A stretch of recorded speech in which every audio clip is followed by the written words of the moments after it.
Salut à tout le monde, j'espère que tout le monde va bien. Bandeko, naza na posa solo na bino. Bato nyonso balandaka nga. Bato bayinanga na bato oyo batalaka nga, bato basepelaka na o nyonso na yebisaka bino. Na posa na solo na bino, bo pusa na to solo na mwa mokie. Nayebi ke mingi baza awa baza banoki mbangiste. Ba mususu deja bakomi ko comprendre nzela ya lingomba ya kimbangiste. Ba mususu deja baza libanda balingi baya bakota. Pete papa Simon Kimbangu kiangani na nzoto na ye ya papa Diangenda. Alobaki nini? Bana nanga mingi baza libanda. Yango wana ekomi komona na penza ke bana ya tata mingi baza libanda bakomi na besoin bakota. Sikoyo mingi bazo comprendre te église kimbangiste komi boye ndenge nini. Église kimbangiste ba problème boye ndenge nini. Ah place tozolinga to kende ba problème boye. Ndeko nanga omoni église kimbangiste po okota ovanda ezali vocation. Soko zwi appel à Nzambe atozo mona makambo nyonso zomona elobelo loko te okota. Esika Nzambe azali ata omoni nyonso elobelo loko te okota ozwa esika na yo. Po esika Nzambe aza esika Satana pa azalaka pona koya ko détruire kobebisa kobungisa bilembo ya bana na Nzambe.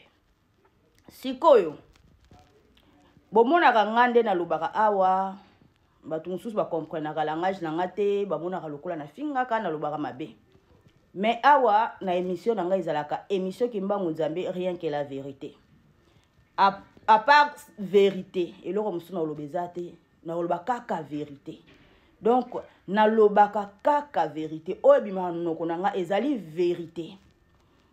La lingomba na biso batunaka papa Simon Kimbangu kiangani atunaka bolingi laiswa to kimona meso. Batu bazongisa ko papa kimona meso papa bi boko koka. Laiso eza bolali pongi ya 3 jours bato malamu balamuki bato ya mabe bakei. Mais kimona meso misala ya moko na moko ekobima libanda. Tellement déjà mon wana bato babimisaki yango kimona meso. Yango wana bozomona makambo oyo bozomona mbutu oyo. Esika Nzambe aza esika makambo wana kayebanda. Bandeko ngande naza boye naza simple instrument. Donc nzoto na biso ezalaka temple Nzambe. Nzambe kokota avandi asaleli yo ndenga lingi. Nazali simple instrument. Ngai ba émission na nga makambo nyonso na lobaka bato baomona nga mabe. Lelo bato bakomona nga ka mabe bakoyoka kanda. Po église na biso etambwisa makabongo te oui. Mingi bazolo bango na lingomba na biso etambwisa makabongo te. Oyo ozosala wana ezalaka te oui. Na yebi. Mais sikoyo nga po ntango na bandaka ba émission na nga koloba makambo nyonso. Na surtout tango nakomaki na bakanda moko kati na nga ba émission moko mona o préparer émission osala moko molo makambo susu. Bosa na émission préparaki. Soki na publier yango nga mona bandi otala na bandi olela. Mais na ko comprendre des missions na nga. Donc ngande naza boye ezali mission o Nzamba pesinga. Pe apesinga nguya, apesinga pouvoir. Kimona meso wana batu bakokanisa ke ezala na kati ya nkamba. Na kati ya nkamba bien na bandaku na biso. Oui, na bandaku na biso pe batu bakomi ko bongwana déjà lelo mona ke obongwana kana mbwa otikali pe na mbwa oti bongwana kana nyama moko bo otikali nyama wana. Basini wana tozomona ngo. Siku ezana ba chose cachée belé ekobimela kana nkamba te po nkamba ezali Jérusalem. Mboka ya kimia. Siko Nzambe tellement azalaka na ndenge na memelaka makambo na ye akoutiliser ka mwana moko. Utiliser mwana moko so komo bimisa ba vérité ya batu. Bandeko na lobi te. Naza na makambo. Nazoyeba te na ko bandolo bango ndenge ni po ekoningisa mokili. Et puis makambo wana tango nga nazo révélation pendant 3 jours révélation moko zo bandela pona na kanga makambo wana pona comprendre suka nango nazomona kaka papa Diangenda nazomona kaka batata bango moko o senti ke yango bozomona ke nyonso nazoloba nani azotinda ye muto za na sima na ye muto ana sima na ngata pa Nzambe ye moko po ye moko apesinga pouvoir wana. Nzambe aza na kanda. Aza na kanda yango moni ke bazo longola batu na lingomba. Papa abandi ko longola na faki Faki po yango nde ebandaka kosala mosala na ye. Papa atamboli na faki par-ci par-là. Atamboli na faki. Meka bato ya faki nde abandi kolongola na lingomba. Papa simo kimbango kianga na loba naza na besoin ya quantité te, na besoin ya qualité. Donc bato ebele wana baza kuna baza bango ne so 26. Donc il faut ba libérer ba bima. Papa moko atuna ka papa simo kimbango kianga ni. Papa na moni déjà ndenge outi Angola wana 2003 tant papa kendaki ba refulaka Paul Dibuya. Tango azongaka. Ayi papa to moni ke ba refule Paul. Sikoyo 26 ekokangama te papa kanyela biso 26 wana. Alobi 26 ekokangama sikoyo te po ba oba kenda baza mukie ba oba tikala baza ebele. Il faut ba 26 oba tikala na kati basila. Bongo 26 ekokangama.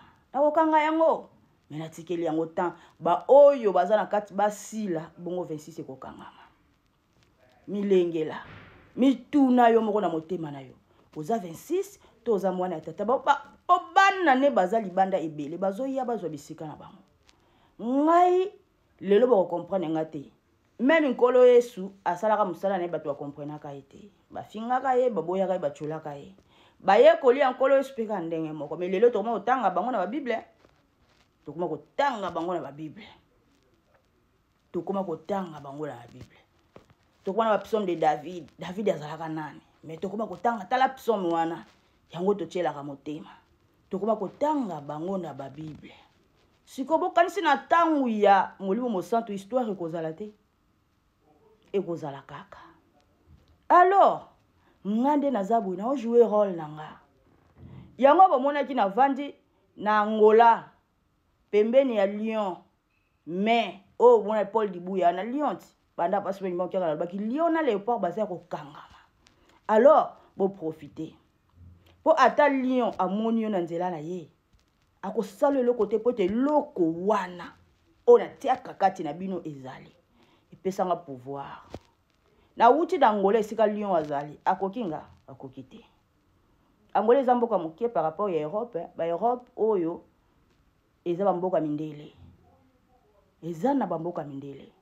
Bino bakomona ke aza na France mona parfois nazala na France te nazala place boye mais boye bité bino bozo beta mutu aza na France aza na place boye ngai nde nazabwe na otambuisa mana Nzambe do mutu moko aza na sima na ngate ni te mais à part yé moko tata po soki bolandeli makambo na nga boko comprendre eza na tina siko bato balinga ba défendre Nzambe na zoyeba te tango bino bozo ko bundisa nga est-ce que ko défendre Nzambe yango wana nga Nzambe apesinga musala eza kanda na yezo ko manifester kati na nga kanda Nzambe eza makasi akomi kolongola bato me bato mususu oh église ki masi komi kawa komi kolongola bato église ki masi eza ilingomba ya kimia bazalaka na besoin ya bato me lelo koma bakolongola bakoma kolongola bato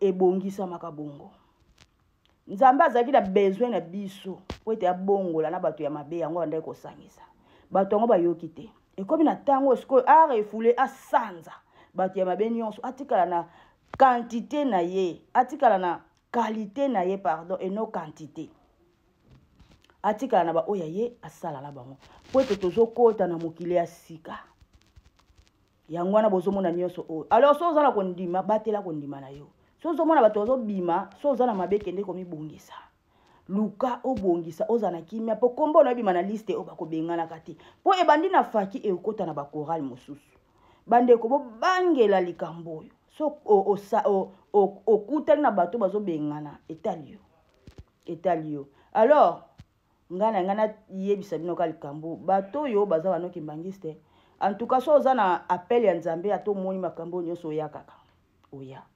Donc c'est ça, tomi lengile, tomi batela, to komi na tango asuka, to kota na mokili ya sika, tata okota na bato mabete.